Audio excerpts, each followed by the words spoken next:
Welcome everybody. I'm back here with the CEO of Core Assets, Nick Rodway, to chat about the 2024 exploration program where you guys completed 11 drill holes over 3,600 meters over a 2.7 kilometer trend at the Silver Lime project. So let's start with the headline result at the whaleback target, 11.8 meters of 10.6% zinc, 0.36 copper, and 16 grams per ton silver from surface. So maybe talk about the whaleback target and what you guys were looking to do there.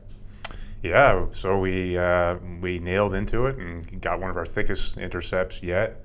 So it looked amazing in the box as we presented that visuals out a couple months ago now, and anticipating results similar to what we got at surface, and we almost bang on, basically the same as the channel sample. So that's really promising. And then not only did we hit it with one hole, we hit it with a couple holes. And again, very consistent zinc numbers around 10% zinc, right? 8 to 15% zinc, average around 10. Very high grade from surface, great. I mean, the copper equivalent on that intercept is almost 4%, with today's values. So that was a huge win. And the fact we could see it at surface and it continued to depth, it's fantastic. Yeah, and I think the continuing to depth is a big point. I mean, this goes down to 120 meters at the minimum. Yeah. And so it might go down further. And so that target was designed to test the extent of the area in that Sulphide City kind of zone. Yeah. But talking about Sulphide City specifically, you were targeting that area for the skarn mineralization. So maybe you could talk a little bit about what you saw in the Sulphide City. Yeah, sure. So Sulphide City, original pad, which was our first drill pad in 2022.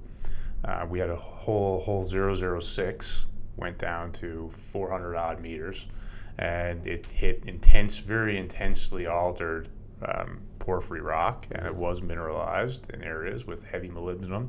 And then it started to get into some copper, and we had lots of intermittent skarn skin throughout that whole hole. So whenever you get a skarn, you know that there's got to be a lot of heat and a lot of temperature, and in order to replace an intrusive rock, it takes a lot of heat and a lot of pressure. You got to have the right permeability, porosity. So we're getting skarn everywhere in this system, and we know that. We can see that surface, we see the drill core. So this year, we drilled down to depth again at a different angle and a little bit different of a location, and we hit what we think to be accountable for these isosurfaces that our IP survey gave off. So remember we were talking about the chargeability, these very high chargeabilities.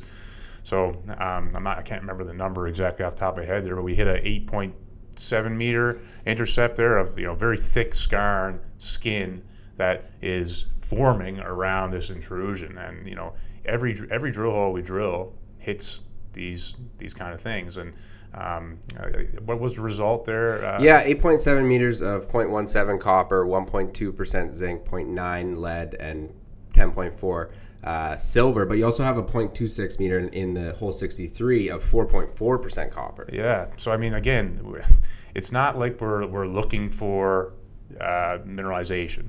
It's there. Check the box. We got it. The copper is great grade. But is mainly what we're seeing is in the form of this skarn skin. So obviously there's a system that's massive there, and it's producing all of this metal that's real. It's in surface, it's underneath the surface, it's there everywhere, and it's surrounding this massively large intrusion. Yeah, and I think that's the biggest thing this year that you were looking to answer, or from my perspective, was you're seeing it at surface. Are you also getting it at depth? And now you're getting it at depth. You're getting longer intercepts with high grade stuff, up to, in this case, Sulphide City, 136 meters of depth. Yeah, that's correct. And so we're intersecting it with drill holes all over the place. But I guess the larger picture here, the district's kind of idea, is that we drilled our furthest apart drill pads first, and that was last year with our galley and our Pete's area.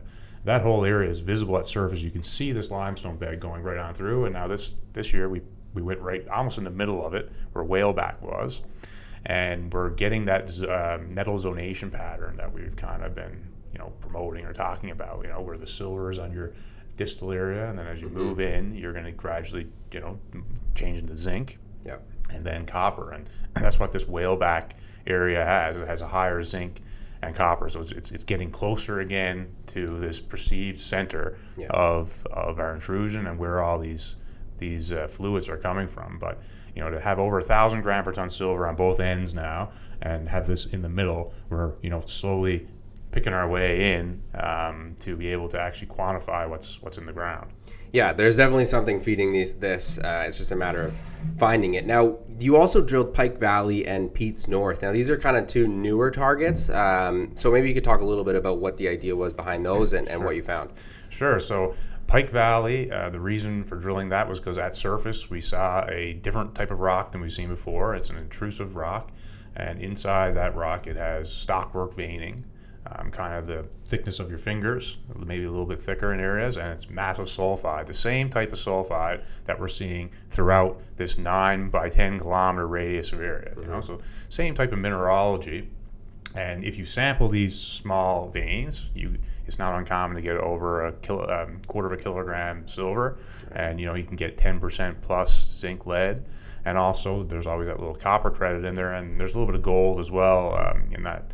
So we drilled that because we could see it at surface, and we did get similar results to what we could see at surface. So we got some high grade, skinnier intercepts, meter or less. Again, just proving again that the mineralization continues down, another kilometer and a half to the south, just in a different genre of rock. Those holes were only short holes as well. Yeah, 0.25. Last holes we did, and again, just showing grade. Again, no dud holes. So then we moved to the Pete's North area. That was a blind target, and that was where we were talking about the chargeability anomaly of 120, right? You got it, millivolt per volt. And we drilled down through that area with, I believe it was 2 or 3 holes. Again, we hit some veinlets of mineralization with high grade zinc, lead, silver. A lot of magnetite in that rock, a lot of iron in that rock. We think that could be the reason for the isoservices that were produced by the IP survey, but again, mineralized again. So it's hard to drill a hole on this project without getting a 25 centimeter at minimum high grade intercept. Yeah, and so I think the story here is Core Assets was a fully unexplored area. You saw mineralization at surface, you tested it, you've gone deeper down in that mineralization, it's at 100 meters plus, and you're just starting to hone in on really where that intrusion is coming from and that whole base of everything. And so this 24 program really confirmed that for you guys. Yeah, and it's think of it as like a web. It's an intertwined web of areas that are sausage-like areas where they're thicker mineralization, and others where they pinch out to smaller connective, I guess, veinlets to other areas that are highly mineralized. And just the fact that the metallization has come true with this over 2.7 kilometer now area. We can step in and actually see the same limestone bed or the same marble bed, same carbonate unit is continuous on that property, and it's folded and smashed up. There's metamorphism happening there, but there are mineralization outlets all over the place, and you can drill them and you can connect the dots in doing so. So I'm sure you and the team's got your head spinning trying to plug these numbers into the model and figuring out where to go from here. I know you have some money in the bank, so you've got some runway for that, and so is the whole team excited to get ready to build this next program? Yeah, we're in great shape here, and again, we're still in the interpretation phase. We're still plugging it all into the model. We did have a structural specialist up there that was helping us put together all the pieces of the puzzle. So this new data is going to get plugged into the model as usual, and it's another extremely successful year. Not every day you get a 12-meter intercept of 10% zinc from surface, and know that you can see the changes in the geochemical data as it moves north and it moves south. So it was great. Yeah, and I know that I'm sure you have some majors in your data room looking at these numbers, and it should turn some heads. So we'll be excited to see what happens on that. And we'll keep updated with you, Nick. Yeah, well, thanks again for having me. Thanks.